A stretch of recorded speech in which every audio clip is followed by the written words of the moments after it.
O you who hear within these scattered verses the sound of sighs with which I fed my heart, in my first errant youthful days, when I in part was not the man I am today. For all the ways in which I weep and speak, between vain hopes, between vain suffering, in anyone who knows love through its trials, in them may I find pity and forgiveness.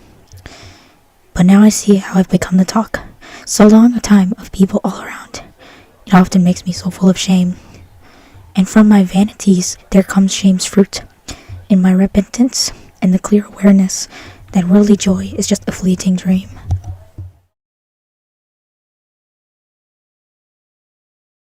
Growing up, the character in Natsume Ono's fifth story in What Revolves Around Al and Neri has a tough time and ends up smashing the sign of a gelateria when drunk. With melted gelato being a metaphor for the melting feeling you get from uncontrollable things you cannot have, the shop owner's son and the character share a melancholic storyline that never gets resolved, but at least relief is found in a way for both men. While nostalgia is generally considered a positive emotion, it can be linked to shame when the past memories being recalled are associated with negative experiences, personal failures, or situations when someone feels they did not live up to expectations, leading to a sense of regret or self-blame in the present day. Essentially, looking back at the past can trigger feelings of shame if it reminds you of past mistakes or actions you wish to change. Petrarch's sonnet, full of the same regret, nostalgia, and melancholy, paints a picture of his lost love, Laura. Bold stories use this nostalgia and melancholy, with a touch of regret and shame, to connect to the reader, allowing them to feel the same ways and let it pass through. Bold stories never become resolved, and the small bit of relief that the reader feels comes from the author's connection with them through these qualities. To me, nostalgia can be used to portray a sort of shame, but a shame in terms of regret. Regret is important to allow people to grow, because it causes self-reflection. The tension used by both authors, the positive emotional aspect, but the shame that coincides with nostalgia, is the nuance that is key to our self-reflection as readers, as we question ourselves, and let that shame, regret, and memory fully pass through. In other words, the melancholic quality of the Renaissance helps us become more empathetic people. I believe Natsume Ono's time in Italy as a student might have helped her to use many more qualities of literature from Italy in her writing as well. I was a fellow citizen of yours, Nostagio. My name was Guido degli Anastagi, and you were still a little child when I fell in love with this woman. I loved her far more deeply than you loved that Traversari girl of yours, but her pride and cruelty led me to such a pass that one day I killed myself in sheer despair with this rapier that you see in my hand, and thus I am condemned to eternal punishment. My death pleased her beyond measure, but shortly thereafter she too died, because she had sinned by her cruelty and by gloating over my sufferings, and was quite unrepentant. Being convinced that she was more of a saint than a sinner, she too was condemned to the pains of hell.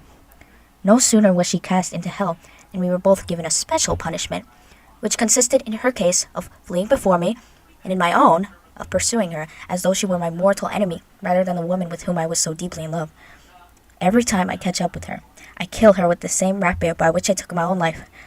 Then I slit her back open and, as you will now observe for yourself, I tear from her body that hard, cold heart to which neither love nor pity could ever gain access, and together with the rest of her entrails, I cast it to these dogs to feed upon.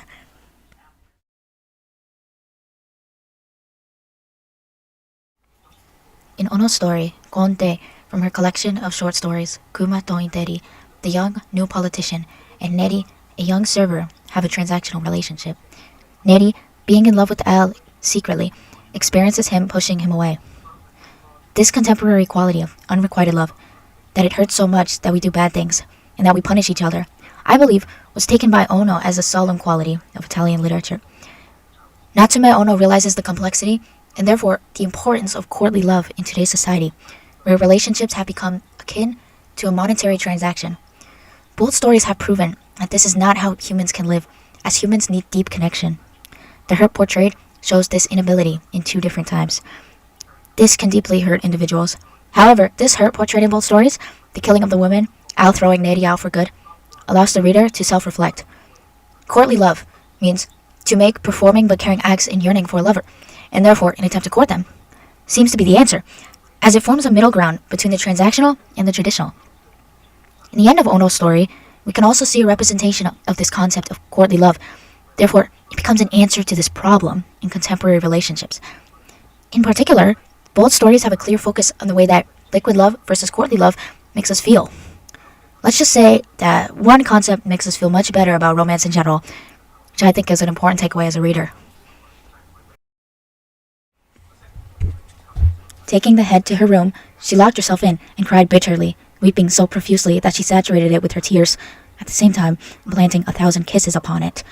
Then she wrapped the head in a piece of rich cloth and laid it in a large and elegant pot, of the sort in which basil or marjoram is grown. She next covered it with soil, in which she planted several sprigs of the finest Salernitane basil, and never watered them except with essence of roses or orange blossom, or with her own teardrops. She took to sitting permanently beside the pot and gazing lovingly at it, concentrating the whole of her desire upon it, because it was where her beloved Lorenzo lay concealed. And after gazing raptly for a long while upon it, she would bend over it and begin to cry, and her weeping never ceased until the whole pot of the basil was wet with her tears. We have noticed she follows the same routine every day. The brothers discovered for themselves that this was so, and having reproached her once or twice without the slightest effect, they caused the pot to be secretly removed from her room. When she found that it was missing, she kept asking for it over and over again, and because they would not restore it to her, she sobbed and cried without a pause, until eventually she fell seriously ill, and from her bed of sickness she would call for nothing else except her pot of basil.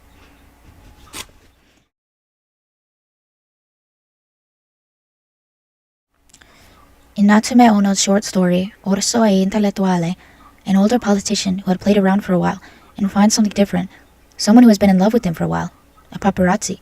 A paparazzi, unhealthily romanticizing the politician from being in love for so long, leads to a counter filled with tension. Sexual assault combined with lust. One character is romanticizing a politician, and the other has romanticized a young man. Ono's transformed the quality of unhealthy romanticization from Italy into a story full of pain but yearning, to allow us to recognize that romanticization is harmful, but others like Ono use this quality in a melancholic way that creates tension, makes us uncomfortable, and therefore makes us think. In other words, become more intellectual and empathetic people from our retrospect. Specifically, in the most important theme of the story, the climax, Natsume Ono shows a breakthrough of liquid love, or romanticization, recognizing the importance of realizing the harm it does and undoing it. Personally, I see this trend, the breakthrough of the transactional nature of contemporary romance, in most of her relationship works that I believe was inspired by Italy. However, maybe here is a good time to recognize one of her flaws in Ono's writing, how she writes about undoing sexual assault, which can minimize what I think was intended effect of the unhealthy romanticization of quality. Most likely, she might have not realized that what she wrote was assault due to the nature of Japanese literature at the time.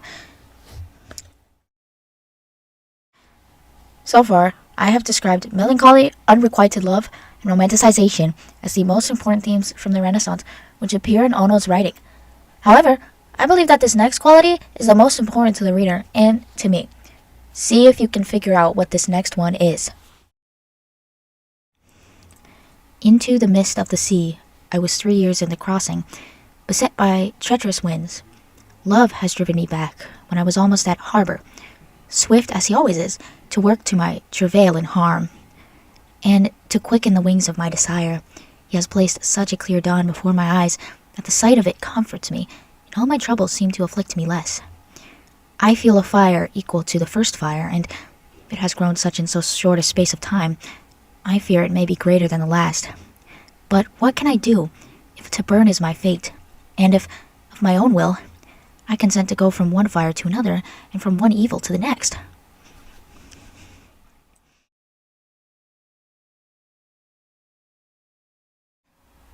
Here, I find that the complexity of pleasure arises. You want it so bad, you must have it, but at the same time, it's not good for you. How do we deal with something so raw and vital to human nature? Ono's Gazzo Fortunato answers that question. Gad, a tattoo artist in Italy, has various affairs. At the end of the day, he gains fulfillment from each one, even though his life is full of solitude. On the outside, his life seems illustrious to onlookers. As the balcony is a metaphor for longing in Gazzo Fortunato, the sea voyage is a metaphor for a similar feeling in Stampa Sonnet. In my eyes, Ono is telling us that it is important to not stop yourself from partaking and having fun. In conclusion, Italian qualities help us become empathetic people. Short stories are a great device to use because in capitalism, long-form literature fails.